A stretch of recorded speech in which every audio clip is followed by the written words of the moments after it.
Sa kwento ngayon, tatalakayin natin ang kilalang kaso ni Sherry Papini sa Amerika. Ipinanganak noong Hunyo 11, 1982, si Sherry ay kilala bilang isang mapagmahal at masipag na ina, tinatawag pa ngang supermom. Subalit noong Nobyembre 2, 2016, nagbago ang lahat nang hindi siya makabalik mula sa pagsundo sa kanyang mga anak at pag-jogging. Nang hindi sinundo ni Sherry ang mga bata sa daycare, nagpanik ang kanyang asawa na si Keith at ginamit ang Find My iPhone upang mahanap siya. Ang cellphone at earphone ni Sherry na may hibla ng buhok ay natagpuan sa isang interseksyon, kaya tumawag si Keith sa 911 upang i-report ang pagkawala ni Sherry. Ang insidente ay nakakuha ng malaking atensyon sa media at maraming tao ang nagboluntaryo upang tumulong sa paghahanap. Sa kabila ng saksi na nakakita kay Sherry bandang 2:00 ng hapon, hindi siya natagpuan ng mga pulis.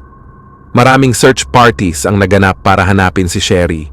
Ininterview ng mga pulis ang kanyang pamilya, kaibigan at kakilala, pero wala silang nahanap na makakatulong na impormasyon. Bago mawala, may katext si Sherry na lalaki mula Michigan, ngunit napatunayang wala itong kinalaman sa pagkawala niya. Lumipas ang mga araw at hindi pa rin natatagpuan si Sherry. Patuloy na nagbigay ng pahayag si Keith sa media tungkol sa pagkawala ng kanyang asawa. Dahil sa tingin ni Keith ay kulang ang pagsisikap ng mga pulis, lalong dumami ang kanyang paglabas sa media na hindi ikinatuwa ng mga pulis at nakapinsala sa investigasyon. Tinukoy si Keith bilang posibleng suspect, pero napawalang sala siya matapos makapasa sa lie detector test at patunayan ang kanyang alibi. Nag-launch ang pamilya ni Sherry ng GoFundMe account na nakalikom ng 2.8 milyong piso para sa mga pribadong investigador. Isang individual naman ang nag-alok ng 2.9 milyong piso bilang reverse ransom para kay Sherry, kung saan ang pamilya ang nag-aalok ng pera para maibalik ang biktima. Ang taong nagbigay ng pera ay hindi nagpakilala, kaya naghanap ng impormasyon tungkol dito ang mga pulis. Ang napiling suspect ay si Cameron, isang negosyante na kilala sa pagtulong sa mga kaso ng kidnapping. Pero marami ang nagduda sa kanyang motibo. Iniisip na ginagamit niya ang sitwasyon para sa kanyang shipping business. May mga nag-akusa rin na may kinalaman siya sa pagkawala ni Sherry. Matapos mag-record ng video si Cameron para sa mga kidnapper, walang naging tugon mula sa kanila, kaya't itinaas ang pabuya sa 5 milyong piso para sa sinumang makapagbigay ng impormasyon o makahuli sa mga kidnapper. Noong Nobyembre 24, matapos ang 22 araw, natagpuan si Sherry. Nakita siya ni Allison habang nagmamaneho kasama ang kanyang anak papunta sa Yolo County. Si Sherry, na may mahabang buhok, suot ang long sleeve at mukhang marumi at natatakot, ay agad na nireport ni Allison sa 911. Nang dumating ang mga pulis, nakilala nila si Sherry na may mga sugat, pasa at mga tali sa katawan. Nakunan din ng CCTV footage si Sherry na tumatakbo sa isang parking lot. Dinala siya agad sa ospital at sinabi niya sa kanyang doktor na nasaktan siya sa paa dahil sa kanyang pagtakas. Matapos ang x-ray sa paa ni Sherry, walang pinsala ang natagpuan ng mga doktor.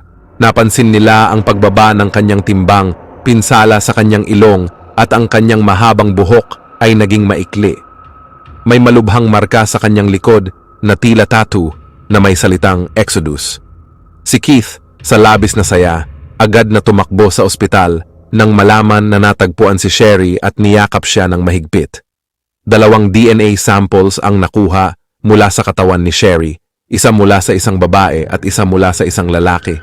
Sinubukan ng mga pulis na tanungin si Sherry tungkol sa kanyang karanasan, ngunit tumanggi siyang makipagtulungan dahil narinig niyang may kinalaman ang mga pulis sa insidente. Sa kabila ng pagtanggi ni Sherry na makipagtulungan, pinilit ng mga pulis na buuin ang posibleng nangyari batay sa kanilang investigasyon. Ayon sa kanila, habang naglalakad si Sherry malapit sa isang puno sa kanilang lugar, may dumaan na sasakyan. Umatras ang sasakyan at nagtanong kay Sherry. Nang lumapit si Sherry sa kotse, biglang bumukas ang bintana at dalawang Hispanic na babae ang nasa loob. Isa sa kanila ay may dalang baril. Sinabi ng isang babae na hindi nila papatayin si Sherry, ngunit kailangan niyang sumama sa kanila. Si Sherry Papini ay hindi matandaan kung saan siya dinala ng mga dumakip sa kanya dahil nakatakip ang kanyang mga mata. Ang tanging alaala niya ay isang maliit at maduming silid at mga Mexican na awitin na tinutugtog. Sinaktan siya ng mga dumakip. Ayon kay Sherry, noong araw na siya ay nakatakas, nag-aaway ang mga dumakip sa kanya.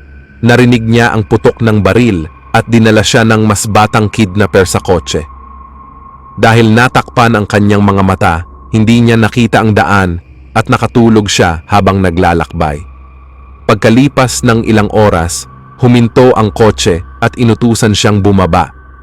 Agad siyang tumakbo at natanggal ang takip sa kanyang mata hanggang sa matagpuan siya ni Allison.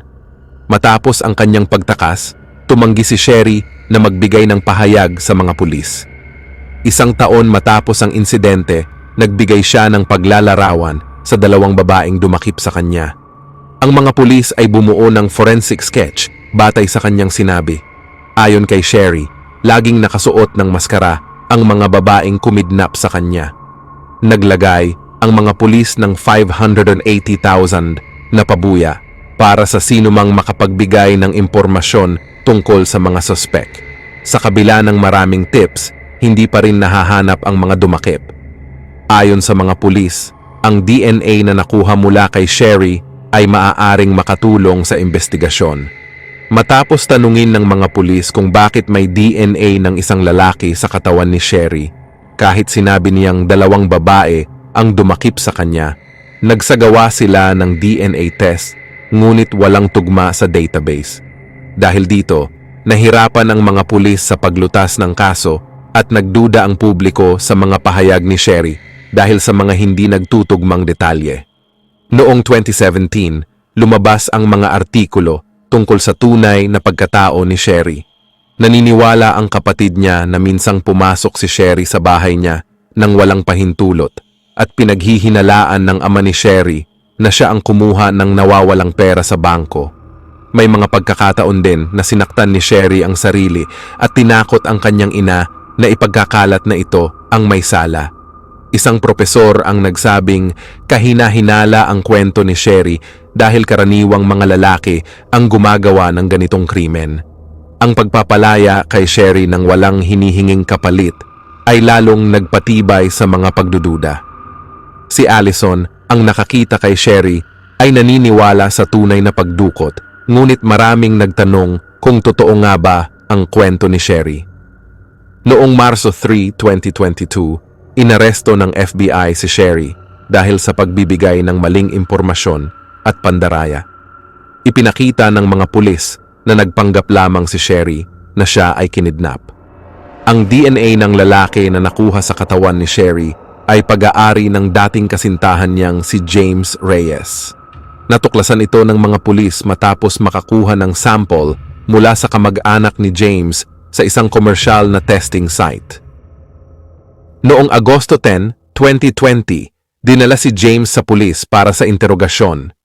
Ayon sa kanya, nakipag-ugnayan si Sherry sa kanya at nagsabing sinasaktan siya at sinusubukang pagsamantalahan ng kanyang asawang si Keith. Gusto ni Sherry Papini na kumalas sa kanyang asawa kaya humingi siya ng tulong sa kanyang ex-boyfriend na si James. Noong Nobyembre 2, kinuha ni James si Sherry gamit ang inarkilan niyang kotse at dinala ito sa bahay niya sa Costa Mesa. Tumira si Sherry doon ng 3 linggo. Inamin ni James na siya ang tumulong kay Sherry para magmukhang totoo ang kwento niyang kinidnap siya kasama ang paglikha ng mga pasa at sugat. Bago mag-Thanksgiving, gusto na ni Sherry na umuwi sa kanyang pamilya kaya hinatid siya ni James gamit ang kotse ng pinsan niya. Sinabi ni James na mahilig sa atensyon si Sherry at madalas gumawa ng kwento kahit noong magkasintahan pa sila.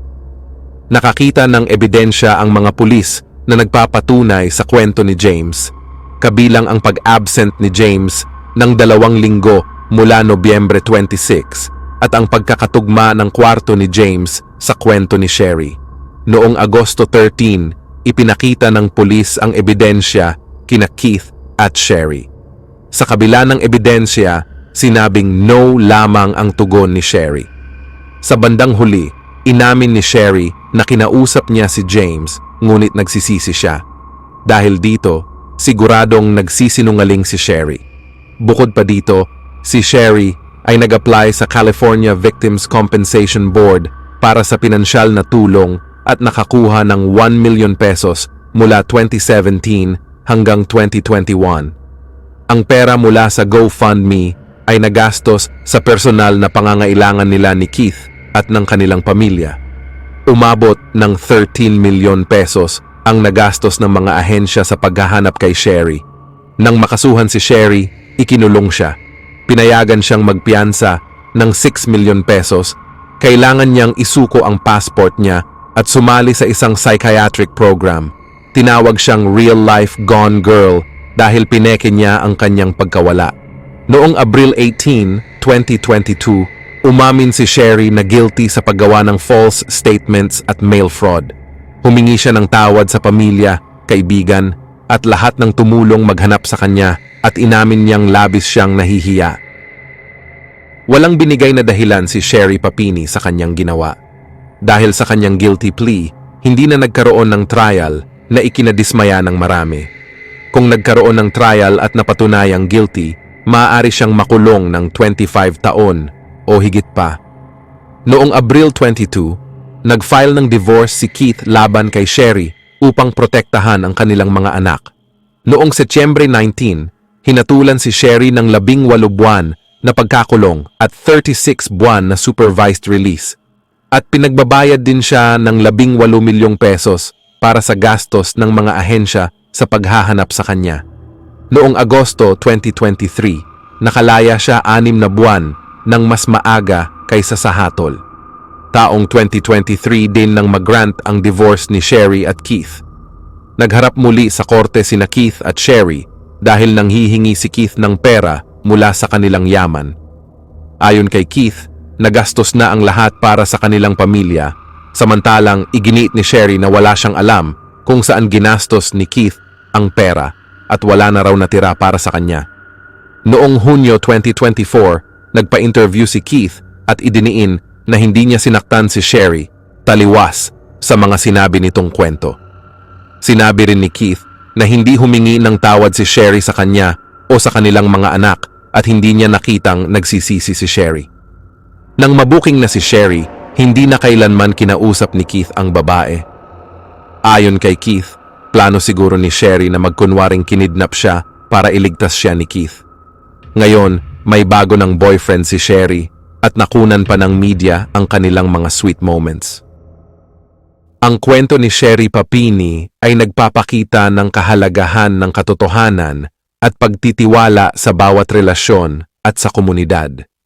Ang kanyang huwad na pagkidnap ay nagdulot ng malaking pinsala hindi lamang sa kanyang pamilya kundi pati na rin sa mga taong nagbigay ng oras, pera at lakas upang hanapin siya.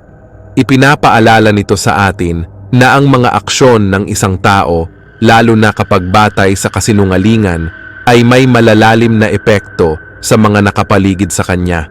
Sa huli, ang paghingi ng tawad at pag-amin sa pagkakamali ay mahalaga upang maibalik ang tiwala at kaayusan.